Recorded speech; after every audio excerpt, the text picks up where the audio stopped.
Ladies, Coach Jerry here. Welcome to this video. Welcome to the last video when it comes to the education inside the challenge or the carb cycling challenge. Most of you have started posted already. That's pretty good. If you're watching this live and you're going to be here, let me know who you are. I'm going to be able to interact directly with you. If you're watching replay, you can come and replay. Remember to post, put in the hashtag carb cycling challenge when it comes to that. And of course, if you have any question about that, feel free to make your own post as well if you don't find the one that we made beforehand, okay? Now I'm going to be sharing my screen today. Hopefully it's not going to be all over the place. There's a lot of things that I want to cover here. It's not going to be super long, but there is a few things I want to cover important when it comes to cheat meals, when it comes to understand what is a cheat meal, when it comes to understand that cheat meal means you basically going overboard your calorie and doesn't mean like there is some good or bad food. I'm going to give you some real applications around nutrition, around how to make easier, how to make this thing easier when it comes to actually be able to choose that. And like we did in our challenge back in Christmas when it was holiday challenge, I'm also going to give you a way to understand, provided that in your opinion, or let's say in facts, you are going overboard your calories a couple of days and you are gaining some weight, to kind of like what to do. And as carb cycling is really for a flexible lifestyle and nutritional approach, but also to make your metabolism flexible again. Okay, so we're going to talk about a few things. Before we do that, I want to share my screen here. And as I share my screen, let me know if you see and everything here. See, Bianca's here, Doris here. Excellent. Let me know how things are going. And of course, I wanted to talk a little bit about Dori, as she, and not all of you were in the challenge. And last when Cecilia was talking, you might not have seen that I announced Dori as being our assistant coach. So for all the posts that you're making inside this group, and also for all the posts that you're making when it comes to the challenge, I want you to tag Coach Jennifer and Coach Dori, and of course you can also tag me if you want. But essentially, I want you to tag them. And as I talked the first time about Dori, what I was impressed about Dori as I got her to become the other assistant coach is her extreme detailed ability to actually do the work and to be following direction. And when she was a client, and this was clear to me that not only Dori, you operate on a very different level as a regular person when it comes to be able to critical think around food choices and everything. So that's got her to really change your body like that. And again, in my opinion, whenever you see this happen, you don't necessarily have a lot of things to say or explain why I would choose Dori as the assistant coach here. She's going to work primarily initially with ladies that we know that they need support when it comes to making better food choices, when it comes to create consistency, and especially when it comes to really understand why your changing is important. Because like I said multiple times now in several videos, the person you watch in the mirror in 6 months from now is a person that make decision on a daily basis like on whether your goal is important and whether it's not important, and the priority, the decision in a moment when you're about to eat food that you shouldn't be eating, that comes down to your ability to really feel like your goal is important. Because when we forget why we're doing something for, when we say I'm gonna want to lose weight because I want to be confident in my skin, or I want to have more intimacy with my partner, or I want to be walking around in the beach, or I want to be feeling for the very first time good in my 40s, better than I was in my 20s, that thing comes with a price. That thing comes with you really want this thing day in and day out. That thing doesn't reflect with a person that says that for the whole day and then chooses to eat food that you're not supposed to be eating, right? That's an identity thing. And this, I feel like that was the biggest strength in Tudor. You're here, so if you want to comment about that. But when we talked the first time and when we're talking now, essentially the person that you're becoming inside is much different. And again, that comes with you prioritizing actions when it comes to food choices, and when it comes to consistency, when it comes to actually doing the things that you're supposed to be doing, right? When it comes to do these workouts, not only doing the workouts, but also doing them with intent, with the intent to getting better. And again, this is kind of like just a side note, and I want you to really focus with that. When it comes to also Coach Jennifer, she's also very skilled on that. The biggest thing that I want to say about Coach Jennifer, she's gonna work also primarily with ladies that are struggling with coming out of metabolic adaptation, which is mostly her story. Coming out of like coming in this group with the idea that she had to do more cardio, the better. Realizing that as low as the stress goes, your body releases water. So like every coach has a different story, and me personally, I went through both of them, and obviously with the experience I gained through the years, at this point I'm able also to direct the right people towards the according to what they struggle. Should you be a person that really we have to work very deeply into hormone adaptation, doing testing and stuff like that, you will also primarily work with me directly. Okay, so we'll make this a even more exciting journey. Now, when it comes to this, as I want to talk about this a little bit and kind of like hopefully give you what you need here, there are a few things I want to talk first. Carb cycling challenge is the primary goal of that is for you to create a flexible metabolism. And that for me is a metabolism that goes from being insulin resistant to insulin sensitive for the most part. It is a metabolism that is going to be able to use fuels like carbohydrate glucose towards the metabolism versus using fat and lipiding metabolism. But that doesn't mean that is only primarily goal is to lose weight. It can also be to improve body composition, right? But I want to talk about special population for a second. Special population means like, let's say somebody indeed has a hormonal component like thyroid issue. Then when you have thyroid issue, you need to also be knowing that this is an autoimmune disease. And that means that you would know something about eliminating certain food or food groups for the moment to see how the inflammation goes. When it comes to insulin resistance, we know that it's not about the carb, it's about balancing all the macronutrient in one meal. When it comes to sex hormones or adrenals or PCOS, so when it comes to a lot of hormonal interaction in that sense, we know that it's about decreasing stress, it's about working on a much lower carb range than the rest. So special population is something that still can be included in this challenge, yet it needs to be on a very detailed one-to-one interaction. And this is why what creeps me out for real, what really says, like, it makes me feel like, oh my God, like, are people that dumb, or like is the industry doing such an amazing job of making you believe that it's so simple? We see stuff all the time, like you go online and you look, oh, I have a Hashimoto or thyroid or whatever thing this is as easy as reducing some food, and you have a specific things you need to eat, and then like you're gonna just be fine. It's not that simple. Like if it was that simple, like there wouldn't be no conditions. If it was the simple, like imagine that the obesity is created from the premise that it's a chronic calorie excess. That's obesity. So we know that we should all just reduce calorie, right? Why can we not fix obesity? Because it's not that simple. Even though it's the method is simple, it's not that simple, right? Because we know that calorie in, calorie out works.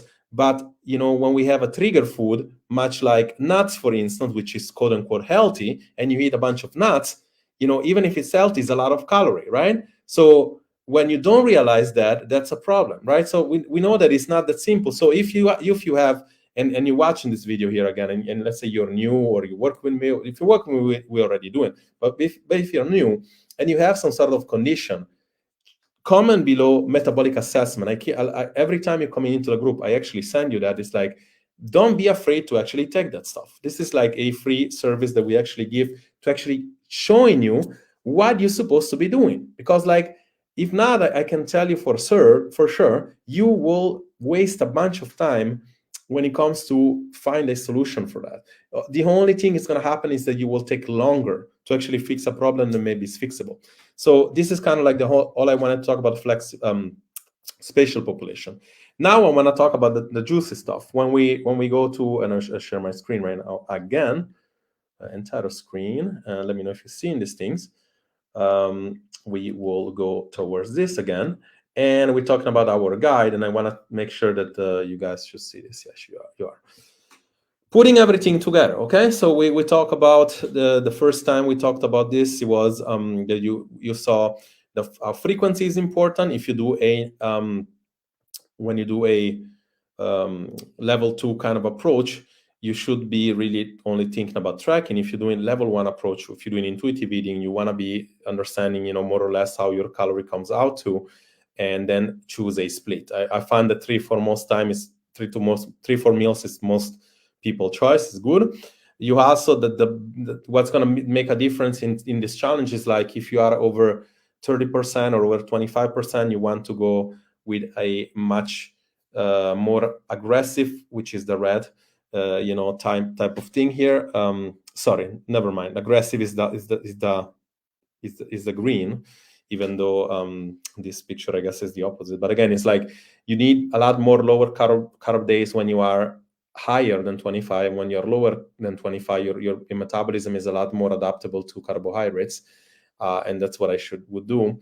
You need a very much more aggressive when you are over 30%. You need a more aggressive calorie cut than when you are around. As you see here, up to 21%, you can really go to a still aggressive or moderate, right? And conservative only when you are only 10%, 10 to 20% of fat. So very few people in this group here would go with a conservative. I will go with moderate or aggressive. If you are doing that, great. If you're not, just start posting. The sense is like when you have a lower carb day, you want to be lowering carb the early part of the day, and then on the higher carb on the first part of the day, and lower carb after. And then of course you want to be inserting more carb choices in the first part of the day when you are doing that. When you are a moderate or high carb person. If you are a person much like myself that you struggle with sleep, I would just kind of like do the opposite, maybe a first meal with carb and then no carb on the second meal, and then I would go a little bit higher in carb with the last meal, even if you are on a lower carb day, because we know that that's help a lot with sleeping. Today I want to talk about if I wanted to read this thing about a couple of scenarios when it comes to cheat meals. But again, like the interesting part here is that, and I wanted to see if I can share here my the presentation for a second. The one thing that you should do, like the one thing that is universal when it comes to carb cycling is that timing around the carb, which again, you need to factor the timing according to your own preference. If you're a person that don't sleep well, I would eat most of them in the night. If you're a person that sleep well, I would also consider when you work out to hit them around the workout time. And otherwise, a classical approach early in the day and less in the night when it comes to carb and calorie will do much better. You need to be careful of the avoiding carb spillover. That means like we saw a few posts, and remember specifically one on Lamis, that you're supposed to eat 100 carbs or 150 a day, and then you eat 400 grams of carb. That's easily called carb spillover.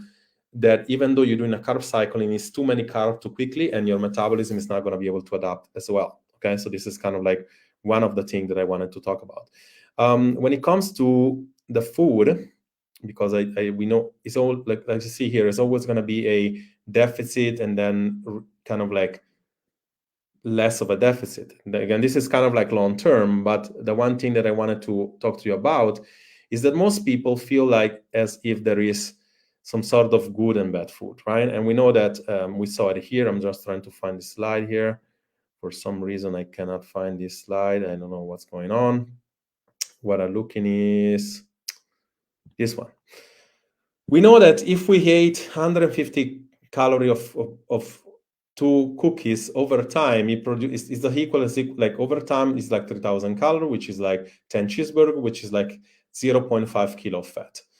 So when it comes to nutrition, we lose for a problem in the mind that we don't really factor things. That's the problem.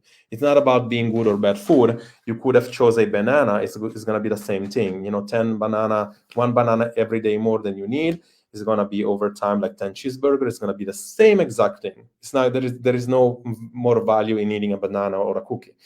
The thing is that bad cheat meals isn't a cheat meal if you don't go overboard your calorie. You could eat a tiramisu every single day, a tiramisu and a pizza every single day, and chances are if you are under 2000 calorie and that's your goal, you probably would do well. And again, there is no good or bad food in reality, right?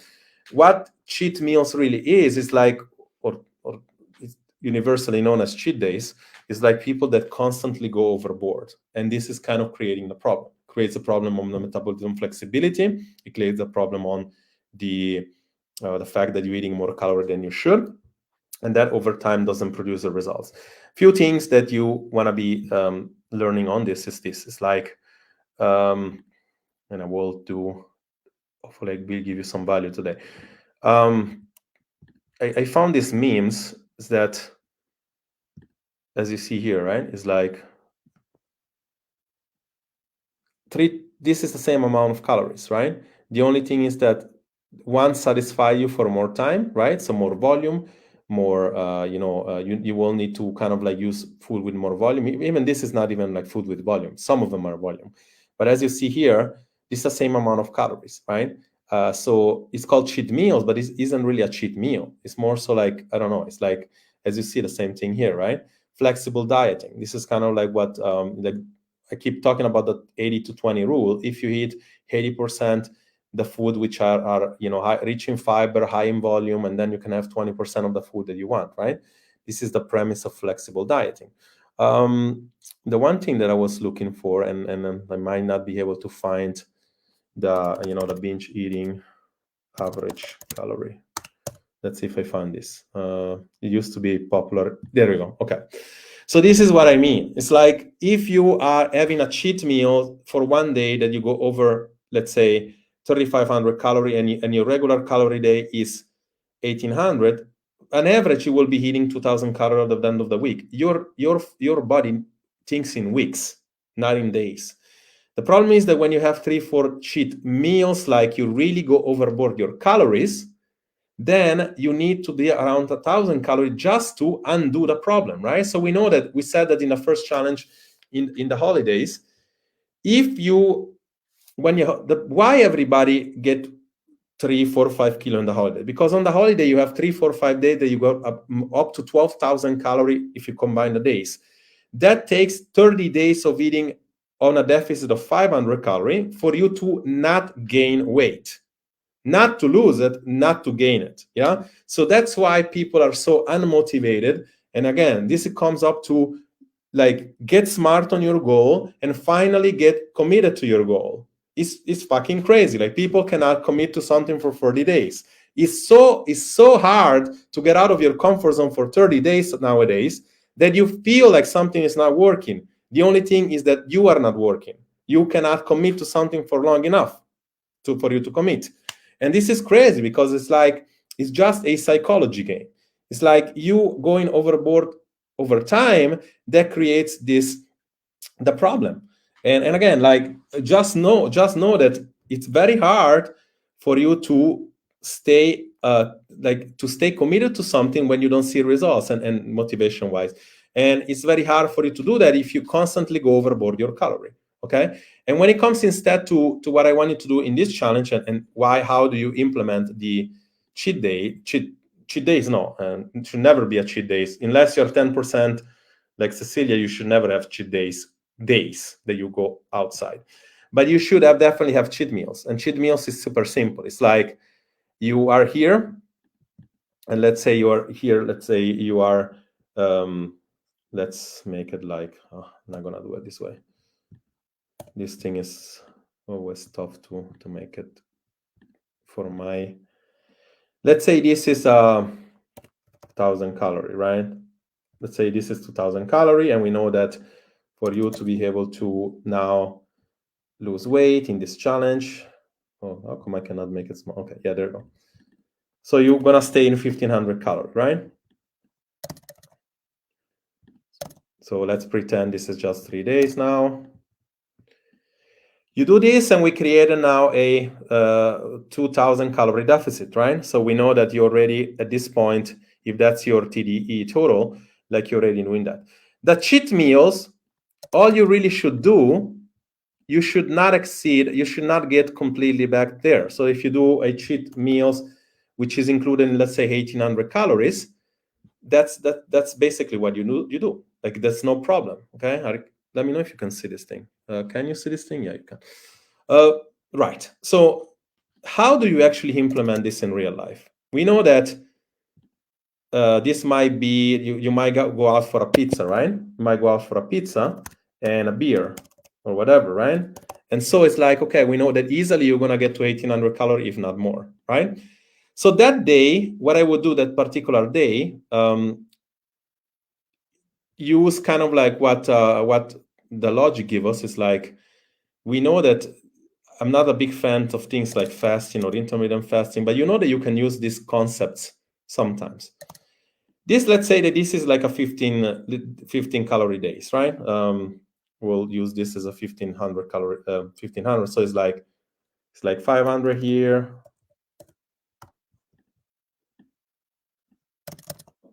500 here. Oh shit. Come on. Okay. Oh Jesus. Okay. This one, and then here. So this is like a day that should be like you had kind of fairly similar meals, right? It's not that you have to, but that's the idea. So if you know that you're gonna spend, like, you're gonna have maybe like 1,500 calories in one meal, in one sitting, because a pizza, that would be like what happens, right, for a pizza and a beer, and that's being conservative, because in all fairness, it's gonna be more like 2,000 calories. Then here you should probably have a meal of something like only 200 calories. And maybe here you can skip. You can actually use a tactical component that you've been sold from so many idiots online that tells you that there is magical in fasting, when you can actually like use that rule for saying, okay, how can I actually stay within 1,800 calories in my day? I can skip the breakfast, or I can potentially have a breakfast, light breakfast, and then skip something until I get to my sitting, right?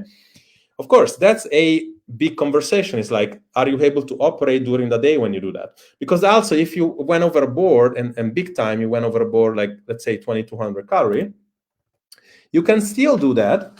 You can still fix this, if you want to call it, because it's not like you have to fix anything. But you basically, the day after, you might want to stay a little bit lower, right? If you know that you're going to hit that the day before and the day after, maybe you stay a little bit lower. You stay 1,200 calories, okay? You could also potentially do that. It's not a rule, but you could do that. You stay 2,200 calories in the day, and you stay maybe 1,200 calories before and the day after. One thing to actually, and this is part of like the, again, logical again, but it's like, how do you not get, let's quote unquote, fat? How do you not gain 3, 4, 5 kilo? How do you not get, like a lot of people get and say, oh, I gained 5 kilo, I didn't know how. Like, you knew, you just didn't pay attention. Like, it's so easy not to do that, right? It's simple. It's like, let's say you're 51 today, and then you go out and have 2 of these days. You're gonna probably be that day after, or 2 days after, you're gonna be 53, right? 53. How can you go back to 51? Super simple. You go on a couple of days, 1,200 calories. Actually doing that here. 1,200 calories. I would say you're probably gonna do we're gonna use this again. And I'm gonna use this again.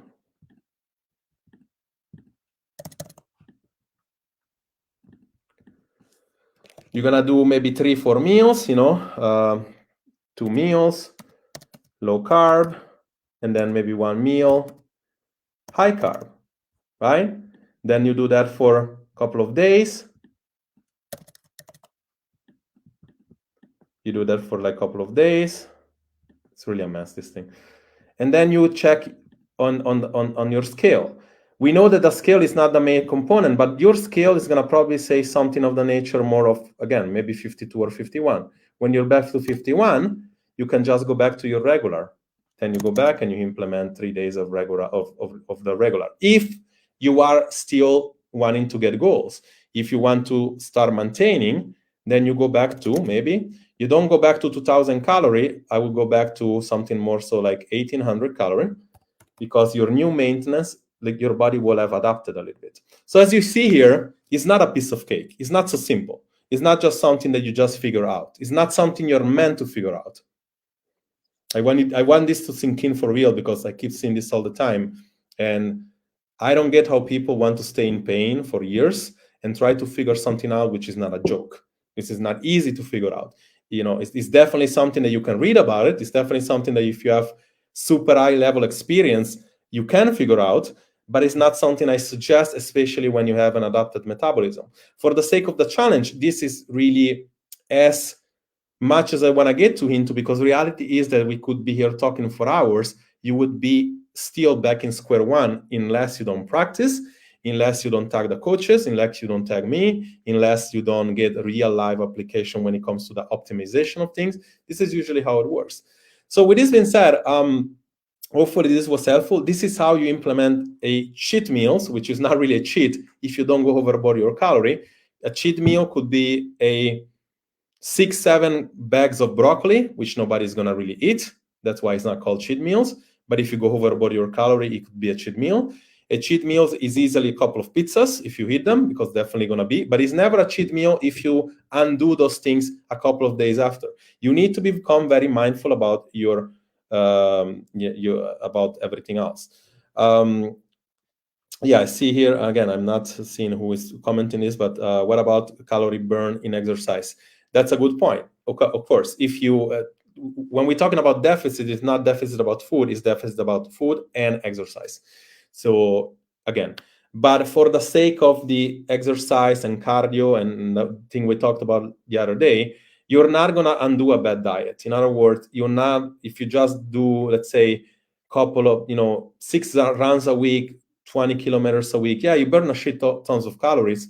But if you don't lose weight, is because, and you don't lose weight and you don't see a better body composition inside your body, that means that cardio is not the way to go. That means that your body has lost the ability to compensate anyway. So you do need to do some work both hands on the stress relief part, on the less burning, more so of a better engine, kind of like a better system inside the body.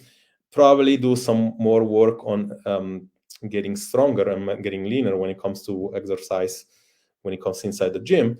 And then, of course, yeah, some work also on the nutrition component. Calorie will always come first. The quality of food is important, though, especially when the much as you age, components of the calorie will be very important as well. Hopefully, this is what you need to hear so far. If you have questions, of course, you can just say more question. But for the rest, keep posting. And now it's time to practice when it comes to the challenge. All the best, and I talk to you soon.